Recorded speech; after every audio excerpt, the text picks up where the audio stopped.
The message you are about to hear was written and recorded on a record in 1956 by Earl Nightingale. This message is the answer to the question that he had been searching for from the time he was about 9 years old. Earl Nightingale had been born in economically depressed times. As a child, because they were so poor, Earl desperately wanted to know why some people grew up to enjoy prosperity, while others, like his family, struggled merely to survive. Unable to find answers to his questions from grown-ups, Earl began reading everything he could, believing that someone, somewhere, had the answer.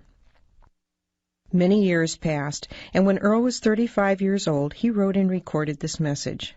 It was to be played one Saturday morning to a small group of salesmen during his absence. When Earl returned, he learned that the message had made such a positive impact on the men, they wanted copies to share with their friends and family. Earl arranged with Columbia Records to duplicate the record to meet the many requests. Much to Earl's surprise, in very little time, without any real advertising or marketing, over 1 million copies had been sold, and he received a gold record. Earl called the message The Strangest Secret. And this single recording was the seedling from which the entire personal development industry grew. And because Earl had discovered the true meaning of the strangest secret, which determines the outcome of one's life, he went from poverty to become one of the most highly recognized voices and names throughout the United States and from the West Indies to South Africa. His daily radio program, Our Changing World, was the world's most widely sponsored radio program and was heard daily across the United States, Canada, Mexico, Australia, the Bahamas, Guam, New Zealand, Puerto Rico, the Armed Forces Radio, and 30 countries overseas. I'm Diana Nightingale, and since my husband's death in 1989, I have continually looked for new effective ways to continue to share Earl's many messages of inspiration with the world.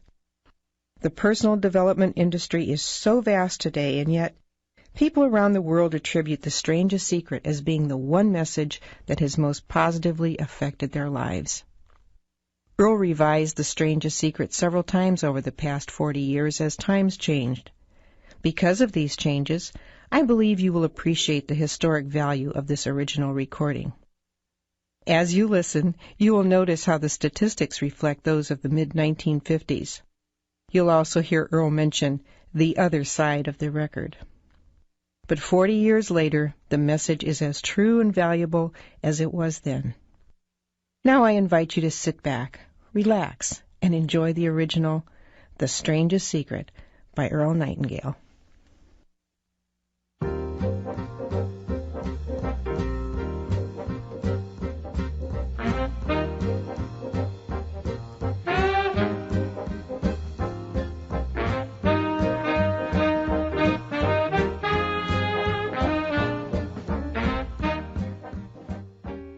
I'd like to tell you about the strangest secret in the world.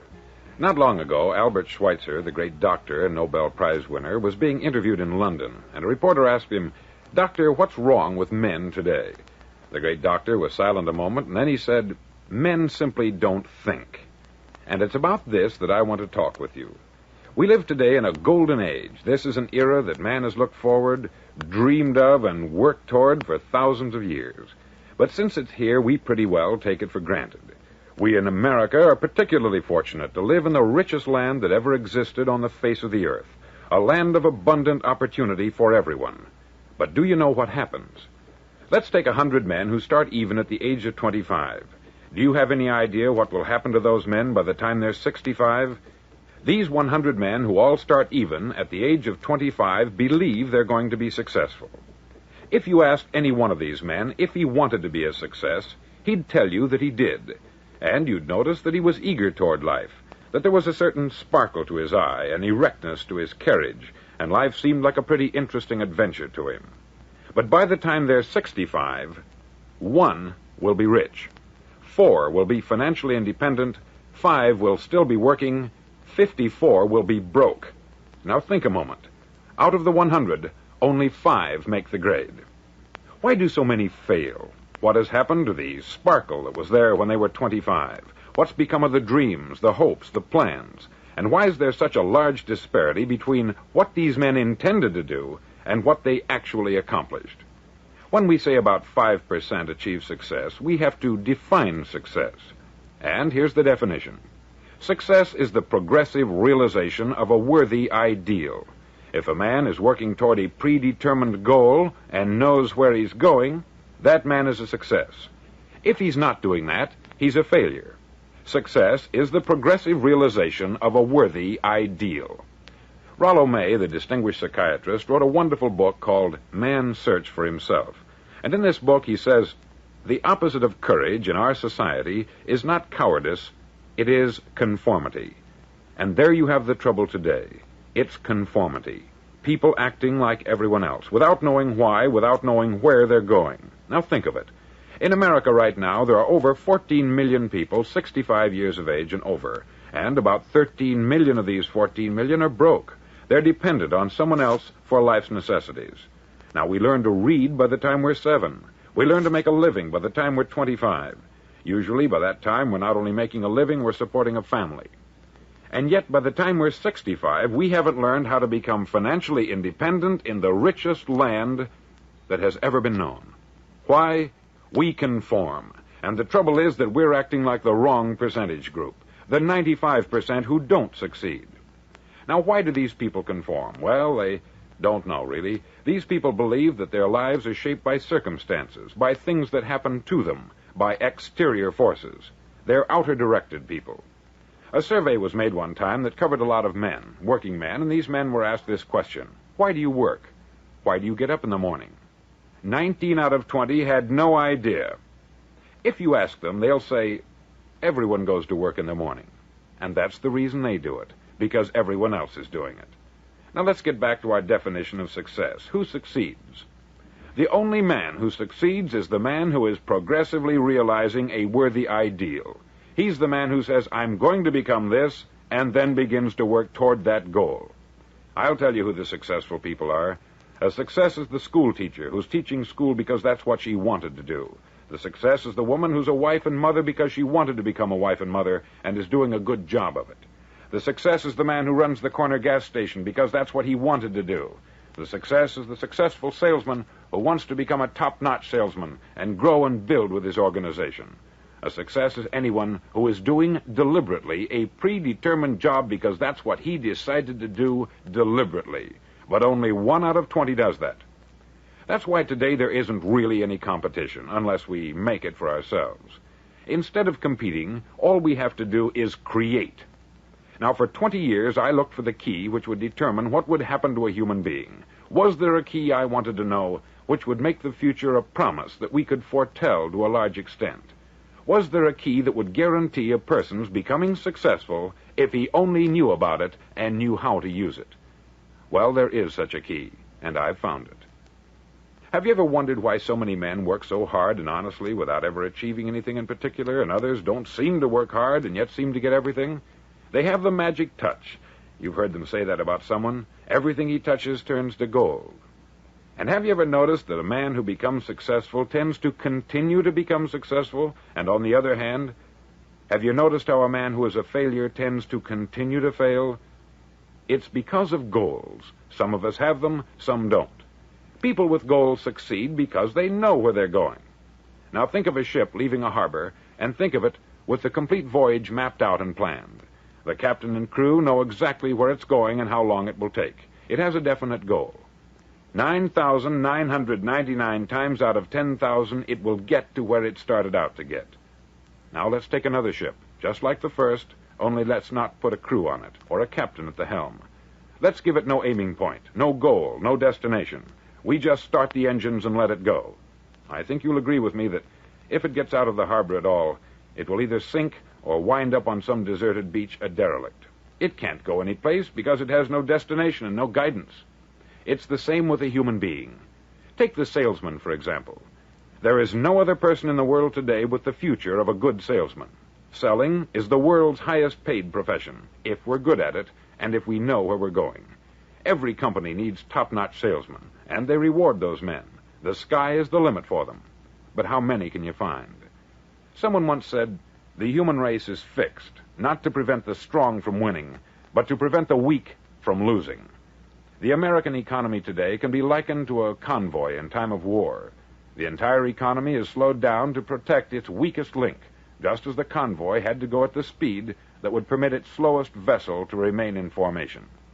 That's why it's so easy to make a living today. It takes no particular brains or talent to make a living and support a family today. So we have a plateau of so-called security, if that's what a person's looking for. But we do have to decide how high above this plateau we want to aim for. Now let's get back to the strangest secret in the world, the story that I wanted to tell you today. Why do men with goals succeed in life and men without them fail? Well, let me tell you something which, if you really understand it, will alter your life immediately. If you understand completely what I'm going to tell you from this moment on, your life will never be the same again. You'll suddenly find that good luck just seems to be attracted to you. The things you want just seem to fall in line. And from now on, you won't have the problems, the worries, the gnawing lump of anxiety that perhaps you've experienced before. Doubt, fear, well, they'll be things of the past. Here's the key to success, and the key to failure. We become what we think about. Now let me say that again. We become what we think about. Throughout all history, the great wise men and teachers, philosophers and prophets have disagreed with one another on many different things. It is only on this one point that they are in complete and unanimous agreement. Listen to what Marcus Aurelius, the great Roman emperor, said. He said, "A man's life is what his thoughts make of it." Disraeli said this, "Everything comes if a man will only wait. I have brought myself by long meditation to the conviction that a human being with a settled purpose must accomplish it, and that nothing can resist a will that will stake even existence for its fulfillment." Ralph Waldo Emerson said this, "A man is what he thinks about all day long." William James said, "The greatest discovery of my generation is that human beings can alter their lives by altering their attitudes of mind." And he also said, "We need only in cold blood act as if the thing in question were real, and it will become infallibly real by growing into such a connection with our life that it will become real. It will become so knit with habit and emotion that our interest in it will be those which characterize belief." He also said this, "If you only care enough for a result, you will almost certainly attain it. If you wish to be rich, you will be rich. If you wish to be learned, you will be learned. If you wish to be good, you will be good. Only you must then really wish these things, and wish them exclusively, and not wish at the same time 100 other incompatible things just as strongly." In the Bible you read, in Mark 9:23, "If thou canst believe, all things are possible to him that believeth." Dr. Norman Vincent Peale said this, "This is one of the greatest laws in the universe.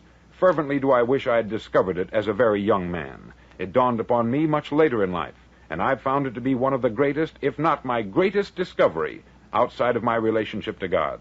And the great law, briefly and simply stated, is that if you think in negative terms, you'll get negative results. If you think in positive terms, you will achieve positive results. That is the simple fact which is at the basis of an astonishing law of prosperity and success. In 3 words, believe and succeed." William Shakespeare put it this way, "Our doubts are traitors, and make us lose the good we oft might win by fearing to attempt." George Bernard Shaw said, "People are always blaming their circumstances for what they are. I don't believe in circumstances. The people who get on in this world are the people who get up and look for the circumstances they want, and if they can't find them, make them." Well, it's pretty apparent, isn't it? And every person who discovered this, for a while believed that he was the first one to work it out.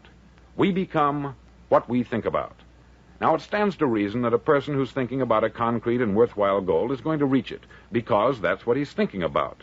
And we become what we think about. Conversely, the man who has no goal, who doesn't know where he's going, and whose thoughts must therefore be thoughts of confusion and anxiety and fear and worry, becomes what he thinks about. His life becomes one of frustration, fear, anxiety, and worry. And if he thinks about nothing, he becomes nothing. Now, how does it work? Why do we become what we think about? Well, I'll tell you how it works as far as we know. Now, to do this, I want to tell you about a situation that parallels the human mind. Suppose a farmer has some land, and it's good, fertile land. Now, the land gives the farmer a choice. He may plant in that land whatever he chooses. The land doesn't care. It's up to the farmer to make the decision. Now, remember, we're comparing the human mind with the land, because the mind, like the land, doesn't care what you plant in it. It will return what you plant, but it doesn't care what you plant. Now, let's say that the farmer has two seeds in his hand. One is a seed of corn, the other is nightshade, a deadly poison. He digs two little holes in the earth, and he plants both seeds, one corn, the other nightshade. He covers up the holes, waters, and takes care of the land, and what will happen? Invariably, the land will return what is planted. As it's written in the Bible, as ye sow, so shall ye reap. Remember, the land doesn't care. It will return poison in just as wonderful abundance as it will corn. So up come the two plants, one corn, one poison. Now, the human mind is far more fertile, far more incredible and mysterious than the land, but it works the same way. It doesn't care what we plant. Success, failure. A concrete, worthwhile goal, or confusion, misunderstanding, fear, anxiety, and so on. But what we plant, it will return to us. You see, the human mind is the last great unexplored continent on the earth. It contains riches beyond our wildest dreams. It will return anything we want to plant. Now, you might say, well, if that's true, why don't people use their minds more? Well, I think they've figured out an answer to that, too. Our mind comes as standard equipment at birth. It's free, and things that are given to us for nothing, we place little value on. Things that we pay money for, we value. The paradox is that exactly the reverse is true. Everything that's really worthwhile in life came to us free. Our mind, our soul, our body, our hopes, our dreams, our ambitions, our intelligence, our love of family and children and friends. All these priceless possessions are free, but the things that cost us money are actually very cheap and can be replaced at any time. A good man can be completely wiped out and make another fortune. He can do that several times. Even if our home burns down, we can rebuild it, but the things we got for nothing, we can never replace. The human mind isn't used merely because we take it for granted. Familiarity breeds contempt. It can do any kind of job we assign to it, but generally speaking, we use it for little jobs instead of big, important ones. Universities have proved that most of us are operating on about 10% of our abilities. Decide now, what is it you want? Plant your goal in your mind. It's the most important decision you'll ever make in your entire life. Do you want to be an outstanding salesman, a better worker at your particular job? Do you want to go places in your company, in your community? All you've got to do is plant that seed in your mind. Care for it. Work steadily toward your goal, and it will become a reality. It not only will, there's no way that it cannot. You see, that is a law, like the laws of Sir Isaac Newton, the laws of gravity. If you get on top of a building and jump off, you'll always go down. You'll never go up. And it's the same with all the other laws of nature. They always work. They're inflexible. Think about your goal in a relaxed, positive way. Picture yourself in your mind's eye as having already achieved this goal. See yourself doing the things you will be doing when you've reached your goal. Ours has been called the phenobarbital age, the age of ulcers and nervous breakdowns. At a time when medical research has raised us to a new plateau of good health and longevity, far too many of us worry ourselves into an early grave trying to cope with things in our own little personal ways, without learning a few great laws that will take care of everything for us. These things we bring on ourselves through our habitual way of thinking. Every one of us is the sum total of his own thoughts. He is where he is because that is exactly where he really wants to be, whether he'll admit that or not. Each of us must live off the fruit of his thoughts in the future, because what you think today and tomorrow, next month and next year, will mold your life and determine your future. You're guided by your mind. I remember one time I was driving through Arizona, and I saw one of those giant earth-moving machines roaring along the road at about 35 miles an hour with what looked like 20 tons of dirt in it, a tremendous, incredible machine, and there was a little man perched way up on top with the wheel in his hands guiding it. And as I drove along, I was struck by the similarity of that machine to the human mind. Just suppose you're sitting at the controls of such a vast source of energy. Are you going to sit back and fold your arms and let it run itself into a ditch? Or are you going to keep both hands firmly on the wheel and control and direct this power to a specific, worthwhile purpose? It's up to you. You're in the driver's seat. You see, the very law that gives us success is a two-edged sword. We must control our thinking. The same rule that can lead a man to a life of success, wealth, happiness, and all the things he's ever dreamed of for himself and his family, that very same law can lead him into the gutter. It's all in how he uses it, for good or for bad. This is the strangest secret in the world.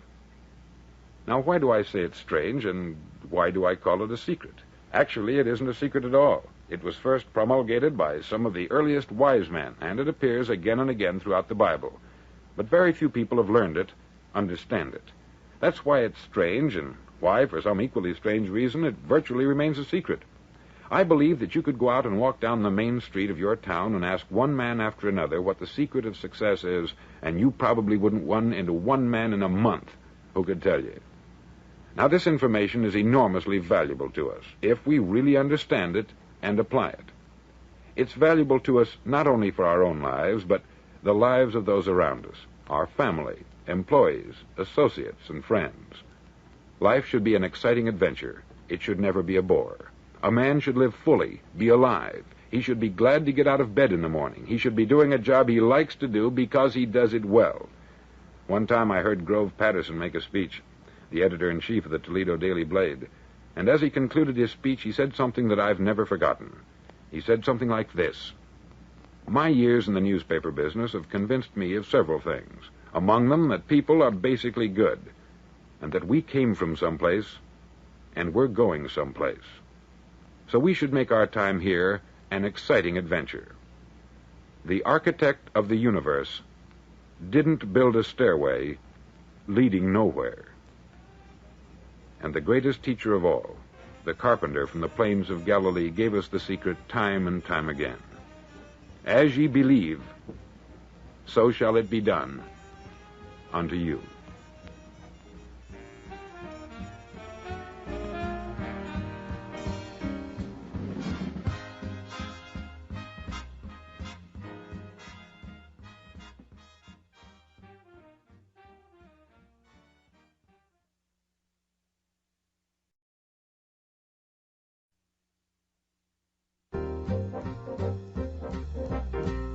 On side number 1 of this record, I've explained the strangest secret in the world and how it works. Now, on this side, I want to explain how you can prove to yourself the enormous returns possible in your own life by putting this secret to a practical test. I want you to make a test that will last 30 days. Now, it isn't going to be easy. If you'll give it a good try, it will completely change your life for the better. Back in the 17th century, Sir Isaac Newton, the English mathematician and natural philosopher, gave us some natural laws of physics which apply as much to human beings as they do to the movement of bodies in the universe. Now, one of these laws is that for every action, there is an equal and opposite reaction. Simply stated, as it applies to you and me, it means we can achieve nothing without paying the price. The results of your 30-day experiment will be in direct proportion to the effort you put forth. To be a doctor, you must pay the price of long years of difficult study. To be successful in selling, and remember that each of us succeeds to the extent of his ability to sell, selling our families on our ideas, selling education in schools, selling our children on the advantages of living the good and honest life, selling our associates and employees on the importance of being exceptional people, to, of course, the profession of selling itself. But to be successful in selling our way to the good life, we must be willing to pay the price. Now, what is that price? Well, it's many things.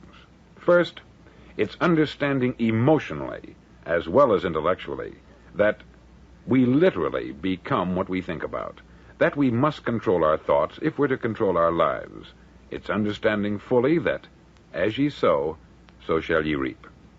Secondly, it's cutting away all the fetters from the mind and permitting it to soar as it was divinely designed to do. It's the realization that your limitations are self-imposed and that the opportunities for you today are enormous beyond belief. It's rising above narrow-minded pettiness and prejudice. Thirdly, to use all your courage to force yourself to think positively on your own problem, to set a definite and clearly defined goal for yourself, to let your marvelous mind think about your goal from all possible angles, to let your imagination speculate freely upon many different possible solutions, to refuse to believe there are any circumstances sufficiently strong to defeat you in the accomplishment of your purpose, to act promptly and decisively when your course is clear, and to keep constantly aware of the fact that you are, at this moment, standing in the middle of your own acre of diamonds, as Russell Conwell used to point out. Fourth, save at least 10% of what you earn. It's also remembering that no matter what your present job, it has enormous possibilities if you're willing to pay the price. Now let's just go over the important points in the price each of us must pay to achieve the wonderful life that can be ours. It is, of course, worth any price. 1, you will become what you think about. 2, remember the word imagination. Let your mind soar. 3, courage. Concentrate on your goal every day. 4, save 10% of what you earn. And action. Ideas are worthless unless we act on them. Now I'll try to outline the 30-day test I want you to make. Now keep in mind that you have nothing to lose by making this test, and everything you could possibly want to gain. There are 2 things that may be said of everyone. Each of us wants something, and each of us is afraid of something. I want you to write on a card what it is you want more than anything else. It may be more money. Perhaps you'd like to double your income or make a specific amount of money. It may be a beautiful home. It may be success at your job. It may be a particular position in life. It could be a more harmonious family. Each of us wants something. Write down on your card specifically what it is that you want. Make sure it's a single goal and clearly defined. You needn't show it to anyone, but carry it with you so that you can look at it several times a day. Think about it in a cheerful, relaxed, positive way each morning when you get up, and immediately you have something to work for, something to get out of bed for, something to live for. Look at it every chance you get during the day and just before going to bed at night. As you look at it, remember that you must become what you think about, and since you're thinking about your goal, you realize that soon it will be yours. In fact, it's yours really the moment you write it down and begin to think about it. Look at the abundance all around you as you go about your daily business. You have as much right to this abundance as any other living creature. It's yours for the asking. Now we come to the difficult part. Difficult because it means the formation of what is probably a brand new habit. And new habits are not easily formed. Once formed, however, it'll follow you for the rest of your life. Stop thinking about what it is you fear. Each time a fearful or negative thought comes into your consciousness, replace it with a mental picture of your positive and worthwhile goal. There will come times when you will feel like giving up. It's easier for a human being to think negatively than positively. That's why only 5% are successful. You must begin now to place yourself in that group. For 30 days, you must take control of your mind. It will think only about what you permit it to think. Each day for this 30-day test, do more than you have to do. In addition to maintaining a cheerful, positive outlook, give of yourself more than you've ever done before. Do this knowing that your returns in life must be in direct proportion to what you give. The moment you decide on a goal to work toward, you're immediately a successful person. You're then in that rare and successful category of people who know where they're going. Out of every 100 people, you belong to the top 5. Don't concern yourself too much with how you're going to achieve your goal. Leave that completely to a power greater than yourself. All you have to do is know where you're going. The answers will come to you of their own accord. Remember these words from the Sermon on the Mount, and remember them well. Keep them constantly before you this month of your test. Ask, and it shall be given you. Seek, and ye shall find. Knock, and it shall be opened unto you. For every one that asketh receiveth, and he that seeketh findeth, and to him that knocketh it shall be opened. It's as marvelous and as simple as that. In fact, it's so simple that in our seemingly complicated world, it's difficult for an adult to understand that all he needs is a purpose and faith. For 30 days, do your best. If you're a salesman, go at it as you've never done before, not in hectic fashion, but with the calm, cheerful assurance that time well spent will give you the abundance in return you deserve and want. If you're a homemaker, devote your 30-day test to complete giving of yourself without thinking about receiving anything in return, and you will be amazed at the difference it makes in your life. No matter what your job, do it as you've never done it before for 30 days. And if you've kept your goal before you every day, you'll wonder and marvel at this new life you've found. Dorothea Brand, outstanding editor and writer, discovered it for herself and tells about it in her fine book, Wake Up and Live. Her entire philosophy is reduced to the words, act as though it were impossible to fail. She made her own test with sincerity and faith, and her entire life was changed to one of overwhelming success. Now you make your test for 30 full days. Don't start your test until you've made up your mind to stick with it. You see, by being persistent, you're demonstrating faith. Persistence is simply another word for faith. If you didn't have faith, you would never persist. If you should fail during your first 30 days, by that I mean suddenly find yourself overwhelmed by negative thoughts, you've got to start over again from that point and go 30 more days. Gradually, your new habit will form until you find yourself one of that wonderful minority to whom virtually nothing is impossible. Don't forget the card. It's vitally important as you begin this new way of living. On one side of the card, write your goal, whatever it may be. On the other side, write the words we've quoted from the Sermon on the Mount. Ask, and it shall be given you. Seek, and ye shall find. Knock, and it shall be opened unto you. In your spare time during your test period, read books that will help you. Inspirational books like the Bible, Dorothea Brand's Wake Up and Live, The Magic of Believing by Claude Bristol, Think and Grow Rich by Napoleon Hill, and other books that instruct and inspire. Nothing great was ever accomplished without inspiration. See that during these crucial first 30 days, your own inspiration is kept at a peak. Above all, don't worry. Worry brings fear, and fear is crippling. The only thing that can cause you to worry during your test is trying to do it all yourself. Know that all you have to do is hold your goal before you.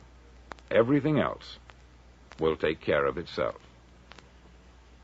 Remember also to keep calm and cheerful. Calm and cheerful. Don't let petty things annoy you and get you off course. Now, since making this test is difficult, some may say, well, why should I bother? Well, look at the alternative. No one wants to be a failure. No one really wants to be a mediocre individual. No one wants a life constantly filled with worry, fear, and frustration. Therefore, remember that you must reap that which you sow. If you sow negative thoughts, your life will be filled with negative things. If you sow positive thoughts, your life will be cheerful, successful, and positive. Now, gradually, you will have a tendency to forget what you've heard on this record. Play it often. Keep reminding yourself of what you must do to form this new habit. Gather your whole family about and listen to what's been said here at regular intervals. You know, most men will tell you that they want to make money without understanding the law. The only people who make money work in the mint. The rest of us must earn money. This is what causes those who keep looking for something for nothing or a free ride to fail in life. The only way to earn money is by providing people with services or products which are needed and useful. We exchange our product or service for the other man's money. Therefore, the law is that our financial return will be in direct proportion to our service. Success is not the result of making money. Making money is the result of success. And success is in direct proportion to our service. Most people have this law backwards. They believe that you're successful if you earn a lot of money. The truth is that you can only earn money after you're successful. It's like the story of the man who sat in front of the stove and said to it, "Give me heat, and then I'll add the wood." How many men and women do you know, or do you suppose there are today, who take the same attitude toward life? There are millions. We've got to put the fuel in before we can expect heat. Likewise, we've got to be of service first before we can expect money. Don't concern yourself with the money. Be of service. Build, work, dream, create. Do this, and you'll find there's no limit to the prosperity and abundance that will come to you. Prosperity is founded upon a law of mutual exchange. Any person who contributes to prosperity must prosper in turn himself. Sometimes the return will not come from those you serve, but it must come to you from someplace, for that is the law. For every action, there is an equal and opposite reaction. As you go daily through your 30-day test period, remember that your success will always be measured by the quality and quantity of service you render, and money is a yardstick for measuring this service. No man can get rich himself unless he enriches others. There are no exceptions to a law. You can drive down any street in America and from your car estimate the service that's being rendered by the people living on that street. Had you ever thought of this yardstick before? It's interesting. Some, like ministers and priests and other devoted people, measure their returns in the realm of the spiritual, but again, their returns are equal to their service. Once this law is fully understood, any thinking person can tell his own fortune. If he wants more, he must be of more service to those from whom he receives his return. If he wants less, he has only to reduce this service. This is the price you must pay for what you want. If you believe you can enrich yourself by deluding others, you can only end by deluding yourself. Just as surely as you breathe, you'll get back what you put out. Don't ever make the mistake of thinking you can avert this. It's impossible. The prisons and the streets where the lonely walk are filled with people who tried to make new laws just for themselves. We may avoid the laws of man, but there are greater laws that cannot be broken. An outstanding medical doctor recently pointed out 6 steps that will help you realize success. 1, set yourself a definite goal. 2, quit running yourself down. 3, stop thinking of all the reasons why you cannot be successful, and instead think of all the reasons why you can. 4, trace your attitudes back through your childhood and try to discover where you first got the idea you couldn't be a success, if that's the way you've been thinking. 5, change the image you have of yourself by writing out a description of the person you would like to be. And 6, act the part of the successful person you have decided to become. The doctor who wrote those words is a noted West Coast psychiatrist, David Harold Fink, M.D. Do what all the experts since the dawn of recorded history have told you you must do. Pay the price by becoming the person you want to become. It's not nearly as difficult as living unsuccessfully.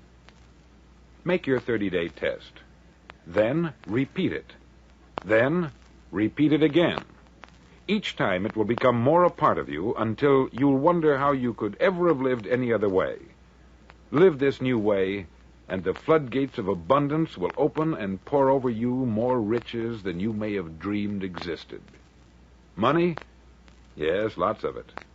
But what's more important, you'll have peace.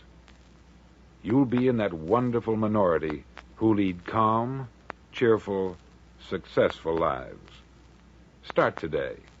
You have nothing to lose, but you have a life to win.